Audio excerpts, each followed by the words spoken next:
acerca do dini de Allah subhanahu wa ta'ala, usando o barakat que Allah subhanahu wa ta'ala nos concede neste abençoado mês, em que uma ação facultativa Allah subhanahu wa ta'ala está a nos pagar recompensa de uma ação obrigatória. Uma ação obrigatória feita neste mês de Ramadã, Allah subhanahu wa ta'ala está a pagar 10 vezes ou ainda maior. Então, com esse niyat de querermos aproveitar esta promoção espiritual que Allah subhanahu wa ta'ala nos concede, queremos recordarmos-nos um pouco acerca do nosso jejum. Falamos ontem de algumas coisas que são aconselháveis o muçulmano fazer neste mês e algumas coisas que ele pensa que pode estragar o jejum, mas não estraga. Então, na mesma senda, queremos dar continuidade. Uma das coisas que aconselha-se, e é sunnat neste mês de Ramadã, depois de Ta'jil al-Fitr, ele apressar, abrir o jejum logo depois do sol entrar, assim que o azana for feito. Então segue-se al-Fitr al-Tamri ou al-Ma, abrir o jejum com tâmara, se tiver, se não tiver tâmara, ou usa água. Nabi alayhi salatu wassalam diz: فَإِنَّهُ طَهُورٌ, porque a água é pura. Então, para a pessoa estar clara, pode estar diante de uma mesa servida. Logo que o azana for feito, então a pessoa não pode correr logo para comida forte, porque isto pode ter implicações negativas em termos da saúde da pessoa. Quando seguimos o conselho do Nabi alayhi salatu wassalam, do fundo encontramos muitas vantagens. Quando a pessoa abre o jejum através de tâmara, os que entendem a área da saúde explicam quais são as vantagens de alguém abrir o jejum através de tâmara. Mas também quando alguém abre o jejum através de água, também explicam as vantagens na saúde quando alguém abre o jejum através de uma água. Depois dali é que pode seguir outro tipo de alimento, enquanto ele já iniciou a abrir o jejum com uma dessas duas coisas, tâmara ou água, na falta da outra. Também, para o Imam Shafi'i diz: é sunnati ta'jilu al-maghrib ba'da al-fitr ala al-tamr wal-ma, apressar e ir para o salat al-maghrib depois de abrir o jejum com tâmara ou água.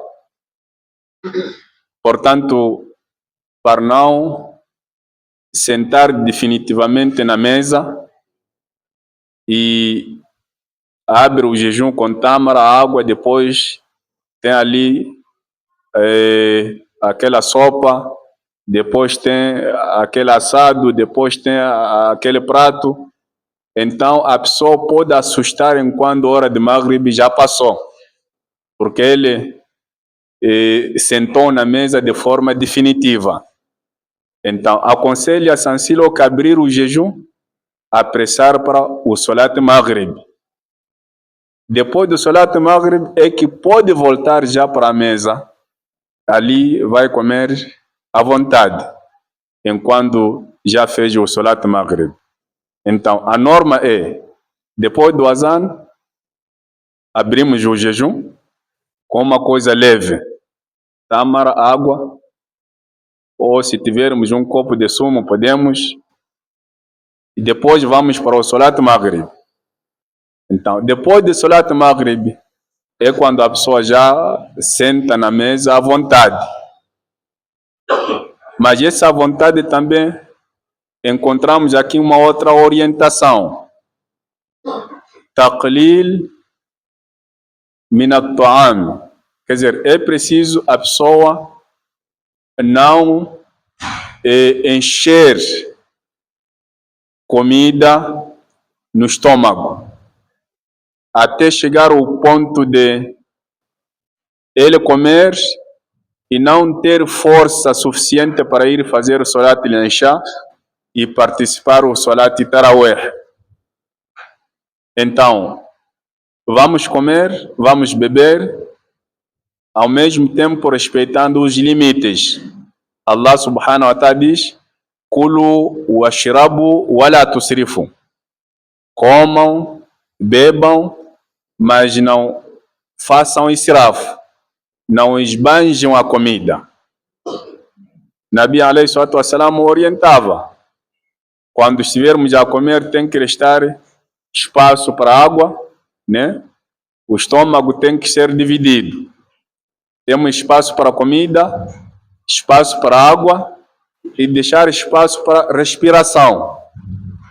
Então, por causa de muita fome durante o dia, há vezes que esquecemos de dividir o estômago em 3 partes, né? Às vezes ocupamos todo o espaço para comida, então não deixamos nem espaço para água, nem espaço para respiração. E o resultado, já não temos energia suficiente para irmos para o Salat al-Isha e depois irmos para o Salat Tarawih. Então, é muito importante observarmos esses critérios, porque nesses critérios existe benefício que são esses que são aqui elencados. E também é sunnati ad-du'a inda al-iftar. Fazer dua, prece, pedir a Allah subhanahu wa ta'ala no momento em que a pessoa abre o seu jejum. Nabi alayhi salatu wassalam no hadith explica: Lis-sa'im da'watun la turaddu. O jejuador tem uma prece que não é rejeitado. Da'watun inda fitrihi. Quer dizer, aquele dua que ele faz no momento em que abre o jejum. Então, aquele tempo em que muita gente está preocupados para abrir o jejum, então este momento também é muito importante para alguém aproveitar pelo menos 1 ou 2 minutos. Tirar 1 minuto, 2 minutos, dedicar a Allah subhanahu wa ta'ala no dua. Colocar as suas preocupações diante de Allah subhanahu wa ta'ala naquele tempo em que as pessoas estão a abrir o jejum. Ou você já tem sua água à frente, já abriu o jejum, então aproveita. Assim logo que você abriu o jejum, pede a Allah subhanahu wa ta'ala o bem-estar neste dunya, o bem-estar amanhã na vida do além. Isto é muito importante porque muita gente distrai-se deste promenor. Então vamos fazer o dua depois de rezar Maghrib. Allah pode aceitar sim, mas deixamos passar lá atrás um momento tão especial que deveria ser aproveitado para o nosso dua. Também é sunnati para aquela pessoa que for convidado a abrir o jejum na casa de alguém, fazer dua a favor daquela pessoa. Quer dizer, não só comer e depois lavar as mãos, está a sair. Nabi alayhi salatu wassalam, quando foi convidado certa vez a abrir o jejum na casa de um dos seus companheiros, depois dele terminar de comer, fez dua para o companheiro. Akala ta'amakum aftara indakum sa'imun. O jejuador abriu o jejum diante de vós. Wa akala ta'amakum al-abrar. A vossa comida foi consumida pelas pessoas virtuosas. O Nabi com os seus companheiros. Wa sallat alaykum al-malaika. E que os anjos façam dua também para vocês. Então, se a pessoa memorizar este hadith, pode recitar ou pode usar aftara indakum as-sa'imuna wa akala ta'amakum al-abrar wa sallat alaykum al-malaika. Ou então outro dua a favor daquela pessoa que nos convidou para fazer iftar na casa dele. Até pode não precisar de nos convidar na casa dele. Há irmãos que quando vão no masjid, levam um frasco de água. Ele partilha com alguém que está ao seu lado. Leva umas 3, 4 tâmaras. Então, partilha com quem está perto dele. Também podemos fazer este dua para essas pessoas que nos deram alguma coisa para abrir com ele o jejum. Aftara indakum as-sa'imun wa akala ta'amakum al-abrar wa sallat alaykum al-malaika.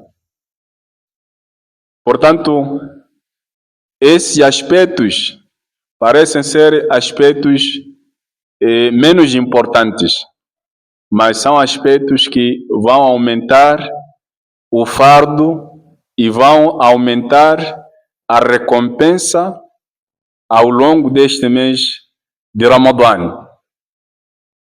Também faz parte de orientação neste mês de Ramadã a pessoa saber dividir o seu tempo. Não estar de forma descomandado, para saber tirar maior proveito do mês de Ramadã. Diz que o mês de Ramadã temos 3 ações tão importantíssimas que o servo deve escolher onde ele está engajado. O ibadat, estarmos dedicados na adoração. Então, esta adoração, estamos no masjid, estamos no ibada, estamos em casa, estamos no ibada, através de zikr, através de leitura do Corão, através de conselhos, através de ensinamentos, através de leitura de um livro que nos beneficia.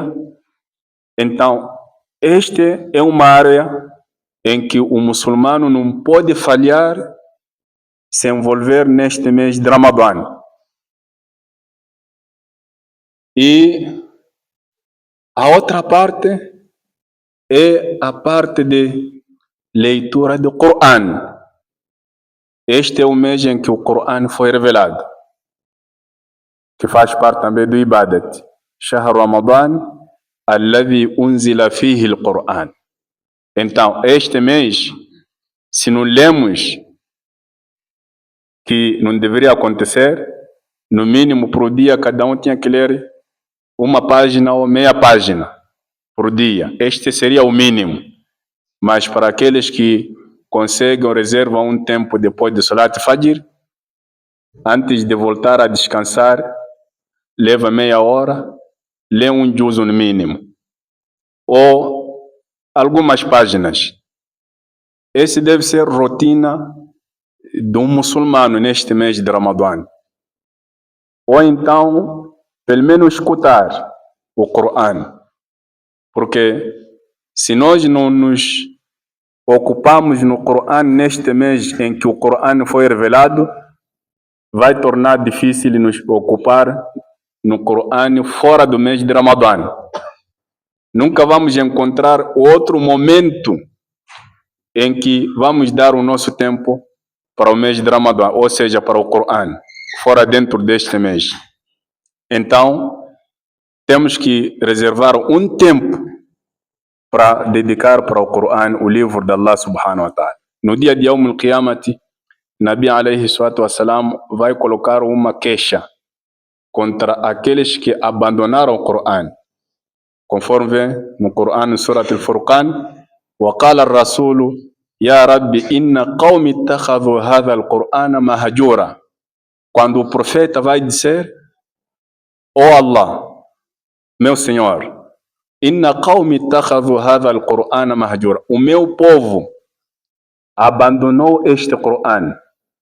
Abandonou na prática, abandonou na recitação, abandonou em tudo. Quer dizer, nós levamos uma vida diferente daquela que está plasmada no livro de Allah subhanahu wa ta'ala. Então, podemos não conseguir estar engajado 100% com o livro de Allah subhanahu wa ta'ala, mas temos que levar uma parte que é para tirarmos maior proveito deste mês de Ramadã. A outra coisa que não devemos deixar de fazer é o sadaqa. O sadaqa neste mês de Ramadã é muito virtuoso. O hadith de Nabi já disse: pequena coisa que você dá neste mês de Ramadã, Allah paga como se fosse ação obrigatória. Então, este é um momento propício para nós fazermos sadaqa, e a fazermos sadaqa, estamos a fazer também o khidma, servir as pessoas. Servir as pessoas de várias formas. Quer dizer, em vez de você ser servido, você coloca-se como sendo o servo. Você a servir as pessoas. Servir as pessoas através da sua capacidade que você tem. Veja na sua família, veja na sua vizinhança quem precisa da sua ajuda. Servir as pessoas pode ser através daquele momento em que nós estamos a abrir o jejum. Há muita gente preocupada em sentar, receber o copo d'água, mas você pode se colocar na dianteira de servir. Levar ali o copo d'água, deixar para este, deixar para aquele. Às vezes acontece que até aquele que estava a servir fica sem nada. Este é o comportamento que Allah subhanahu wa ta'ala elogiou os sahabas de Medina, al-Ansar. وَيُؤْثِرُونَ عَلَى أَنفُسِهِمْ وَلَوْ كَانَ بِهِمْ خَصَاصَةٌ. Quer dizer, eles preferem os outros do que eles próprios, mesmo que ele tenha uma necessidade extrema daquilo que ele precisa. Eu preciso desta tâmara, mas eu prefiro dar ao meu irmão. Eu preciso deste copo, mas prefiro dar ao meu irmão. Então, esta ação é muito virtuosa e Allah elogiou os sahabas de Medina, porque eles tinham este comportamento de preferir os seus irmãos que vieram de Makkah Muhajirina em detrimento deles. O outro até chegava ao ponto de levar os seus bens, dividir metade para o irmão dele que está a vir de Makkah. Está aqui minha riqueza, eu vou dividir no meio. Esta parte fica consigo, esta parte fica comigo, para você também começar a fazer a sua vida. Mas sahabas de Meca também, eles não tinham aquela ganância pelo dinheiro. Diziam do lune ou do lane ala suq. Eu quero para me indica o caminho do mercado. Lá no mercado vou fazer o meu negócio. E muitos deles tornaram grandes comerciantes em Medina, porque ofereceram-se com apoio dos seus irmãos mas usando a sua força, a sua energia. Então, neste mês de Ramadã também temos que estar engajados na parte de khidma. Quando alguém viaja para Medina, para Meca, vamos encontrar famílias que entregam suas vidas no mês de Ramadã somente para servir. Quer dizer, deixa suas casas, deixa sua família. Eles não querem saber de que a pessoa fazer iftar também em família é um privilégio. Mas eles vão à mesquita, começam a servir iftar para centenas de pessoas. Isto é por mérito, por saber de que fazendo esta ação há muita recompensa. Então, deveríamos aproveitar. Em cada mesquita costuma haver alguns programas dentro deste mês de Ramadã de servir as pessoas. Então, a pessoa saber onde se engajar para também fazer o khidma, servir os outros. Ajuda na cozinha, ajuda a limpar o espaço, ajuda a estender, ajuda a organizar as pessoas.